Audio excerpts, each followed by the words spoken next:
அடிமையிலிருந்து விடுதலை. எதுலேருந்து விடுதலை? அடிமையிலிருந்து விடுதலை. அடிமையிலிருந்து விடுதலைன்னா, நீங்கள் நான் சுதந்திரமாக தான் இருக்கேன், யாரும் நான் அடிமை கிடையாது, நான் அடிமையான வாழ்க்கை வாழல, நிம்மதியான வாழ்க்கை தனிப்பட்ட முறையில் தான் சுதந்திரமாக தான் வாழ்ந்துக்கிட்டு இருக்கேன் அப்படி நீங்கள் சொல்லலாம். அடிமை என்பது ஒரு பாவம் உங்களை அடிமைப்படுத்தி இருக்கலாம். அந்த பாவம் உங்களை விடாமல் நீ செய்ய செய்ய செய்ய அப்படின்னு சொல்லி தூண்டிக்கிட்டே இருக்கும். அது தனக்குள்ளே இருக்கிற ஒரு பாவம், அந்த பாவத்துக்கு அடிமையாவது. அதாவது டெய்லி யூடியூப்பை பார்க்குறது ஒரு வித அந்த யூடியூப்புக்கு அடிமை. அதாவது டெய்லி ஒரு ஃபேஸ்புக்கை பார்ப்பது அந்த ஃபேஸ்புக்கு ஒரு அடிமை. அதாவது டெய்லி ஒரு அரை மணி நேரம் ஏதாவது ஒரு படத்தை செல்லில் பார்க்குறது அது ஒரு அடிமை. அப்போ ஏதாவது ஒரு உலகப்புறமான ஒரு காரியத்தில் நமக்குள்ளே ஒரு அடிமையான ஒரு வாழ்க்கை இருக்கும்.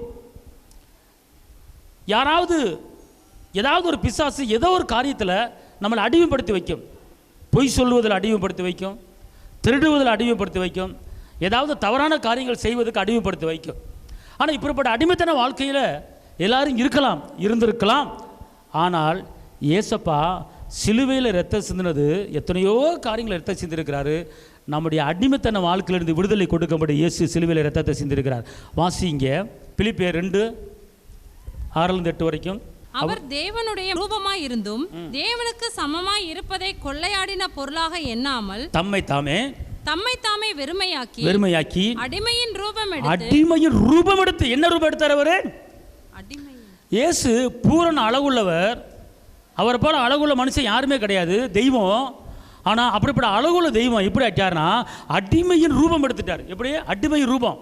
அவர் அழகுள்ளவர், அற்புதமானவர், அதிசயமானவர். ஆனால் நம்முடைய அடிமைத்தன பாவத்தை, நம்முடைய அடிமைத்தன வாழ்க்கையை முறியடிக்கும்படியாக அவர் தனக்குத்தானே அடிமையின் ரூபமாக என்ன செஞ்சிட்டாரு? மாறிட்டாரு. அடுத்து மனுஷர் சாயலானார். அவர் மனுஷ ரூபமாய் காணப்பட்டு மரண பரியந்தம், அதாவது சிலுவையின் மரண பரியந்தமும் கீழ்ப்படிந்தவராகி தம்மை தாமே தாழ்த்தினார். அல்லேலூயா. அவர் பாருங்க, அடிமையின் ரூபம் எடுத்து எப்படி மனுஷரூபமாய் காணப்பட்டு மரண பரியந்தம், அதாவது சிலுவையிலே கீழ்ப்படிந்து தம்மைத்தான் தாழ்த்தினார். அதாவது மரணம் வருகிற வரைக்கும் அவர்கிட்ட கீழ்ப்படிதல் இருந்துச்சு. பிதாவுக்கு கீழ்ப்படிஞ்சார்.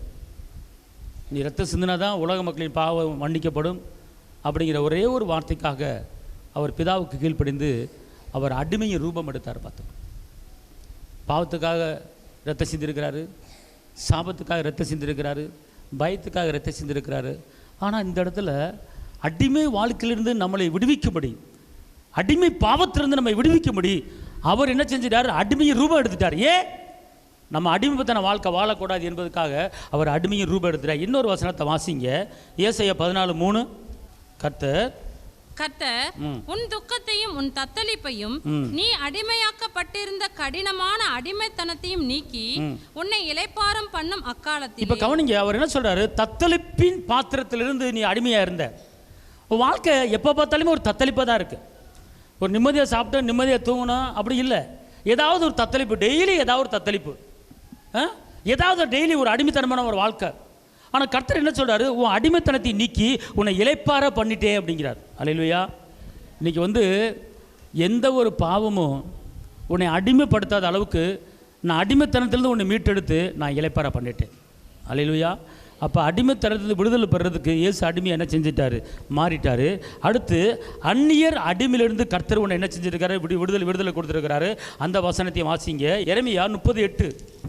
அந்நாளில் நான் அவன் நுகத்தை உன் கழுத்தின் மேல் இராதபடிக்கு உடைத்து உன் கட்டுகளை அறுப்பேன் என்று சேனைகளின் கர்த்தர் சொல்கிறார். கட்டுகளை அறுப்பேன் என்று சேனைகளின் கர்த்தர் சொல்கிறார். அந்நியர் இனி அவனை அடிமை கொள்வதில்லை. எல்லாம் சொல்லுங்க, அந்நியர் புறஜாதியர் யாரும் என்னை அடிமைப்படுத்த முடியாது.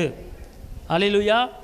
இப்போ கவனிங்க, ரோமர் 6:17-18 பாவத்தின் அடிமையிலிருந்து இன்றைக்கி நிறைய பேர் ஒரு தண்ணி அடிக்கிறதுல அடிமையாக இருப்பாங்க, சீரட்டு பெட்டி குடிக்கிறதுல அடிமையாக இருப்பாங்க, பொய் சொல்கிறது அடிமையாக இருப்பாங்க, கிளவி பேச்சு பேசுகிற அடிமையாக இருப்பாங்க, பரியசகர உட்கார இடத்துல பேசுகிற அடிமையாக இருப்பாங்க, தேவையில்லாத உலகப்புறமான பேச்சு பேசுவதில் அடிமையாக இருப்பாங்க, உலகப்புறமான புஸ்தகத்தை படிக்கிறது அடிமையாக இருப்பாங்க, இந்த செல்லை பார்க்குறதுல அடிமையாக இருப்பாங்க, 24 மணி நேரம் செல்லை பார்த்துக்கிட்டே இருப்பாங்க. அந்த செல்லை அவங்களை அடிக்ட் பண்ணிடும், அது அடிமையாக்கிறோம். இப்படிப்பட்ட அடிமைத்தனத்தில் நீங்கள் இருக்கலாம். ஆனால் கர்த்தர் சொல்கிறாரு, அப்படிப்பட்ட அடிமைத்தனத்திலிருந்து உன்னை என்ன செஞ்சுட்டு மீட்டு எடுத்துறேன். வாசிங்க ரோமர் 6:17-18.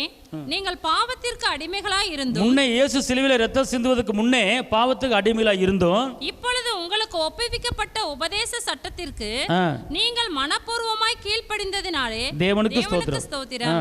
பாவத்தினின்று நீங்கள் விடுதலையாக்கப்பட்டு நீதிக்கு அடிமைகளானீர்கள். அப்ப இங்க இருங்க, ஒரு காலத்துல உலக பிரமாண பாவத்துக்கு அடிமைகளாக இருந்தோம்.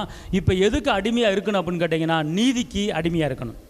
எல்லாம் சொல்லுங்க, நான் நீதிக்கு அடிமையாக இருப்பேன், உண்மைக்கு அடிமையாக இருப்பேன், அன்புக்கு அடிமையாக இருப்பேன், சத்தியத்துக்கு அடிமையாக இருப்பேன்னு சொல்லி இந்த வசனம் சொல்லுது. இப்போ நம்ம எதுக்கு அடிமையாக இருக்கணும்? நீதிக்கு அடிமையாக இருக்கணும். புரியுதுங்களா உங்களுக்கு? அடுத்து இன்னொரு வசனத்தை நீங்கள் வாசிங்க, ரோமர் 6:19. உங்கள் மாம்ச பலவீனத்தின் நிமித்தம் மனுஷர் பேசுகிற பிரகாரமாய் பேசுகிறேன், அக்கிரமத்தை நடப்பிக்கும்படி முன்னே நீங்கள் உங்கள் அவயவங்களை அசுத்தத்திற்கும் அக்கிரமத்திற்கும் அடிமைகளாக ஒப்பு கொடுத்தது போல இப்பொழுது பரிசுத்தமானதை நடப்பிக்கும்படி உங்கள் அவயவங்களை நீதிக்கு அடிமைகளாக ஒப்பு கொடுங்க. இப்போ நம்முடைய உடம்பு இருக்குது பார்த்துக்கொள்ளுங்க. இந்த உடம்பை இங்கே இருங்களேன், கர்த்தர் அழகாக அற்புதமாய் தலையிலிருந்து கால் வரைக்கும் நம்முடைய உடம்பு என்ன செஞ்சுருக்கிறாரு? படைச்சிருக்கிறார்.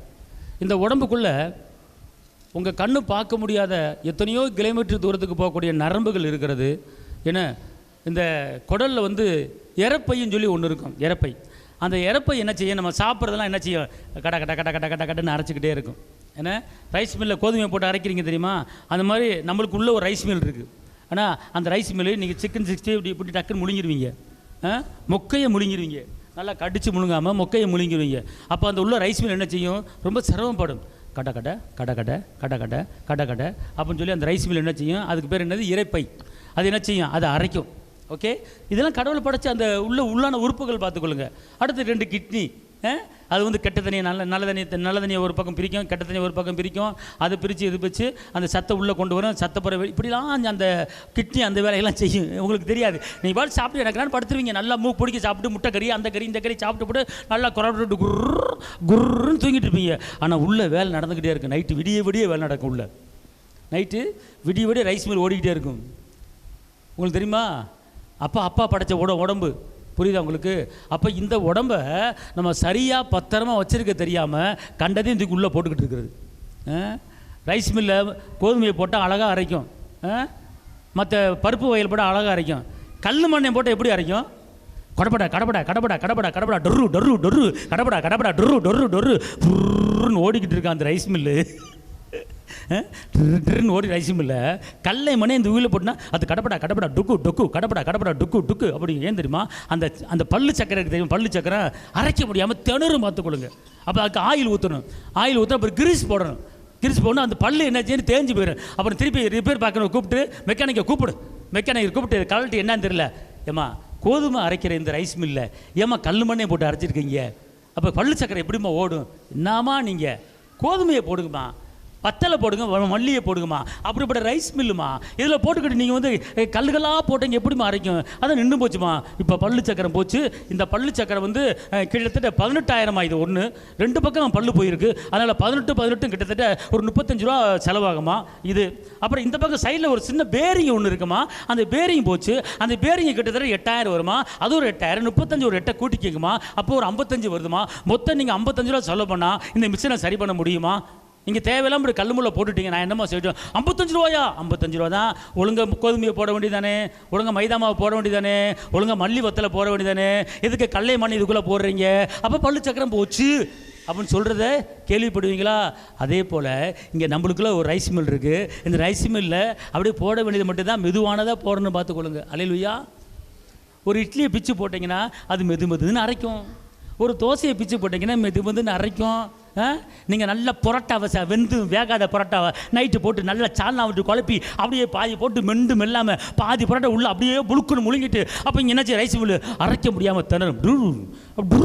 அட்டுர் அட்டுர் அப்படி திணறு. அப்புறம் காலையில் ஒரு பக்கம் லூஸ் மோஷன் போய்கிட்டு இருக்கும். கடைசியில் பார்த்து ஆஸ்பத்திரி போனேன். அவர் பார்ப்பார், இது வந்து சிடி ஸ்கேன் எடுக்க வேண்டியது இருக்கிறது, இது அந்த ஸ்கேன் எடுக்க வேண்டியது இருக்குது, இந்த சிடி ஸ்கேனுக்கு 2500 ரூபா, இந்த ஸ்கேனுக்கு 3000 ரூபா, அப்போ இதுக்கு வந்து இந்த மாத்திரை போட வேண்டியது, இந்த ஒரு மாத்திரை 1000 ரூபா அப்படின்னு சொல்லி எழுதி கொடுப்பாரு. கடைசியில் பார்த்தா பில்லு எவ்வளோ வரும் கேட்டா, ஒரு 2 பரோட்டா தின்னதுக்கு தண்டனை 12 ரூபா பில்லு ஆஸ்பத்திரிக்கு. ஹலோ, கடவுள் அழகாக படைச்சிருக்கிறாரு உறுப்பை. நம்ம தேவையில்லாத காரியத்தை செஞ்சு போடுறது, தேவையில்லாத உள்ளே இறக்கிறது, கண்ட கிடைக்கிறத போட்டால் அள்ளி லாஸு வெந்து வேகாததை ஃப்ரை ரைஸ், அந்த ரைஸ், இந்த ரைஸ் அப்படி தூக்கி போட்டு சர்ன்னு போட்டு அப்படி எண்ணெயை ஊற்றி அதை ஊற்றி ஒரு கருப்பான ஊற்றுறான், அந்த எண்ணெயை ஊற்றுறான், ஒரு 4 எண்ணெய் ஊற்றுறான். அது எந்த காலத்து எண்ணெயோ எந்த எண்ணெயோ தெரியாது. ஊற்றி போட்டு நடக்கணும் வந்து அப்படி அட்ரா அட்ரா ஒரு கோசை போடு, கொஞ்சம் சோறு அள்ளி போடு, மத்தியானம் ஆக்கின சோறு போடு, அப்படி கிண்டுட்டு ஒரு கடலை எண்ணெய் ஊற்று, அந்த எண்ணெய் ஊற்று, அதை ஊற்று டர்ன்னு கிண்டி அப்படி வச்சுட்டு அப்படி போட்டு சாப்பிடு. அவர் ஒரு நாள் லைட்டு புடிஞ்சிட்டு போயிட்டு இருக்கு. ஹலோ, உங்களை அழகாக ஆண்டவர் ரைஸ் மில் கொடுத்துருக்காரு. அந்த ரைஸ் மில்லுக்கு உண்டான ஒரு ஆகாரத்தை என்ன செய்யணும், போடணும். அப்போ அதுபோல் இங்கே என்ன செய்யப்பட்டிருக்கு, திருப்பி வாசிங்க. உங்கள் மாம்ச பலவீனத்தின் நிமித்தம், உங்கள் மாமிச பலவீனத்தின் நிமித்தம் மனுஷர் பேசுகிற பிரகாரமாய் பேசுகிறேன், அக்கிரமத்தை நடப்பிக்கும்படி முன்னே நீங்கள் உங்கள் அவயவங்களை அசுத்தத்திற்கும், உங்கள் அவயங்களை அசுத்தத்திற்கும் அக்கிரமத்திற்கும் அடிமைகளாக ஒப்பு கொடுத்தது. ஐயா, உங்க நைட்டு புரோட்டா சாப்பிடாம நான் தூங்க மாட்டேன் அடிமை, நைட்டு பிரேயர் சாப்பிடாம தூங்க மாட்டேன் அடிமை, ஞாயிற்றுக்கிழமை வேணா சிக்கன் 65 இல்லாமல் சாப்பிட மாட்டேன் அடிமை. அப்போ உங்க மாமிசத்தை அவயங்களுக்கு நீ ஒரு காரியத்தை அடிமைப்படுத்திடுறீங்க. கர்த்தர் சொல்றாரு, தானியேல் சொல்றாரு, என்ன சொல்றாரு, தானியேல் எதை விரும்பினாரு, பருப்பு சாம்பார், பருப்பு அப்படியே மெதுமெதுன்னு வேக வச்சு அப்படி மெதுன்னு இருக்கு, அதை அப்படியே பருப்பு சோறை கொஞ்சம் ரைஸில் குழஞ்ச சோறில் பருப்பு ஊற்றி ஒரு நெய்யை ஊற்றி அப்படி பிணைஞ்சு அப்படி அடிச்சேன்னா ரைஸ் மில் சர்ன்னு ஓடிக்கிட்டு இருக்கும். கட்டமுட்டாலாம் ஓடாது, டப்புன்னு ஓடாது. அப்புறம் நீ ஆஸ்பத்திரி போக வேண்டிய வர ரிப்பேர் பார்க்குற ஆளை கூப்பிட வேண்டிய அவசியம் கிடையாது, எதுவுமே வராது. அப்போ தானியேல் சொல்கிறாரு, பருப்பு சோறு சாப்பிட்டு ஒரு அறிவாளியாக மாறினவர் தான் தானியேல். அல்லேலூயா, ஆமென். அப்போ அதே போல் நம்முடைய அவயங்களை பாவத்துக்கு உட்படுத்தாத அளவுக்கு, ஒரு சாப்பாட்டுக்கு நம்முடைய உறுப்புகளை அவயமாக்காத அளவுக்கு நம்முடைய நாக்கை ருசி கண்ட அந்த நாக்கை, இதை சாப்பிட்டா தான் நல்லாயிருக்கும், அப்போ நாக்குக்கு ருசியாக போடணும் அப்படின்னு சொல்லிட்டு அந்த நாக்கை தேவையில்லாத காரியத்துக்கு அடிமைப்படுத்தக்கூடாது. அல்லேலூயா, அல்லேலூயா, அல்லேலூயா சொல்லுங்க. அப்படி நெய்யாக வடியுது, இந்த மைசூர் பாக்கில் நெய்யாக வடியுது, நாக்கு நல்லா இருக்கு, வடியும் நெய் வடியிட்டு.